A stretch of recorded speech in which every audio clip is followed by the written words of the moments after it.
अब वो साध्वी बनी, फिर वो रोईं, फिर वो कह रही हम जा रहे हैं, फिर एक कोई संत थे और कोई वो संत है कि नहीं है मुझे पता नहीं, मैं उनके बारे में जानता नहीं हूँ, आनंद स्वरूप नाम है उनका, उनकी लड़ाई वो मतलब महाकुंभ हो रहा है या ये अखाड़ा वाकई अखाड़ा खुल रहा है? हाँ? मंथन के टाइम ये सब तो होता ही है ना।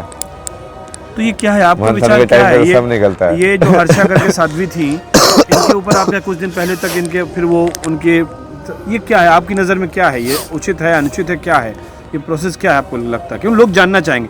अगर ये चीज़ हम आपकी डालेंगे तो आप देख लीजिएगा वाकई लोग हाथों हाथ इस बात को लेंगे। आप क्या कहना चाहते हैं? बताया तो मैंने, मंथन के टाइम पे जहर भी निकलता है, अमृत भी निकलता है। तो जहर और अमृत को थोड़ा सा डिफाइन तो करिए। ये तो बहुत स्पिरिचुअल बात हो गई कि जहर और अमृत, इसमें कौन जहर और कहाँ पे अमृत, ये बताइए। नहीं है मतलब वो जो कॉन्फ्लिक्ट जो आ रहे हैं वो जहर है ना। तो ये जो कॉन्फ्लिक्ट से फिर वो समानता, बेसिकली असमानता से समानता भी तो एक्सपोज होती है। कॉन्फ्लिक्ट मतलब कि उन दोनों में कुछ तो ऐसे व्यू पॉइंट में या कुछ ऐसे हुआ ड्रामा, जो आप कुछ भी बोल लो उसको, बट उसकी वजह से कहीं ना कहीं दूसरे तरीके से यूनिफिकेशन भी हो सकता है। उस अपॉर्चुनिटी का यूज करते तो दोनों एक हो सकते थे। नहीं, दोनों एक होने की जरूरत नहीं है ना। ये सेपरेशन भी हो सकता है ना कि कौन सी चीज़ जहर है, कौन सी चीज़ अमृत है। ये तो हर्षा साध्वी का जो भी आपने देखा ये उचित है? मतलब वो ये कह रहे हैं कि डुप्लीकेट उन्होंने बाल लगवा लिए, उन्होंने जटाएं बनवाई, बाकायदा प्रॉपर ब्यूटी पार्लर में जाके पूरा साज श्रृंगार करके उनका चल रहा था मामला। तो ये आध्यात्मिक दृष्टिकोण में, अध्यात्म में भौतिक बहुत ज़्यादा था, या शायद वो अभी गलत उम्र में गलत तरीके से उन्होंने एंट्री कर ली, ऐसा कुछ था? क्या आपको लगता है? क्या ये विचार मैं जानना चाह रहा हूँ आपका। मेरे को तो क्या पता ना उनके बारे में, मैं तो देवी मानता हूँ उनको। उनको तो मैं बहुत पहले से फॉलो करता हूँ, जब मैं फेमस भी नहीं था। आप उनको देवी मानते हैं? हाँ, उन जैसे लोगों की तो आगे बढ़ाना है अभी। उन जैसे लोगों को आगे बढ़ाना है।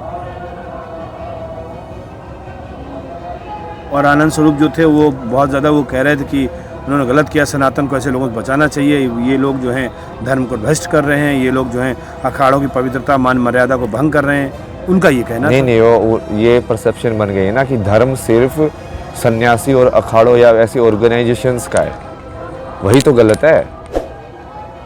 क्या वो चीज़ आध्यात्मिकता गृहस्थ में रहने वाले इंसान को नहीं चाहिए? क्या गृहस्थ में रहने वाला कर्मयोगी नहीं बन सकता?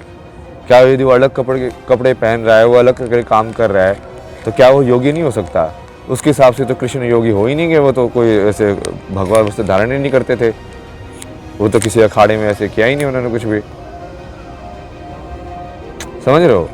बहुत कितने सारे गृहस्थ योगी हुए अपने अंदर, ज्यादातर जो योगी रहे वो गृहस्थी रहे, वही गृहस्थी रहे। तो वो वाला चीज़ को फिर से वो निकालने के लिए, और दूसरी ये चीज़ निकालने के लिए कि वुमेन का भी इस फील्ड में प्रॉपर फ्रीली एंटर लाइक कर सकते हैं वो, जो कि कितने सारी रिस्ट्रिक्शन बार बार बोलते हैं लोग कि हाँ कभी कभी के लिए साधु नहीं बन सकती, कभी नहीं वुमेन ये नहीं पढ़ सकती, ये वे नहीं पढ़ सकती। तो कितने बार अपने इतिहास के अंदर क्या क्या हुआ है उनको रोकने के लिए, तो उस चीज़ को भी हाईलाइट करना ज़रूरी है। और ये भी चीज़ कि हाँ तुमको ये ज़रूरी नहीं है ना, जैसे मैंने तो कभी संन्यास नहीं लिया, मैंने तो ज्ञान को पाया, मतलब तो वो ज़रूरी नहीं है ना कि वही एक पाथ हो, वो भी हाईलाइट करना बहुत ज़रूरी है। तो वो एक छोटी मानसिकता है ना वो तो। अब ठीक है, वो अंदर मुझे उनका पर्सनली नहीं बोल रहा ना मैं किसी के लिए, ये आपने जनरलाइज मैं तो जनरलाइज में बता रहा हूँ कि जैसे लोग सोचते हैं ना कि कुछ एक पर्टिकुलर वे में ही आध्यात्म होता है, और उसकी वजह से आध्यात्म और जो विज्ञान का जो कनेक्शन है, या आध्यात्म और प्रैक्टिकल लाइफ का जो कनेक्शन है, वो पूरा ब्रेक हो गया है। लोगों को लगता है कि आध्यात्म तो मुझे प्रैक्टिकल लाइफ को छोड़ के और फिर यहाँ पे ऐसे जाना और ये सब करना है।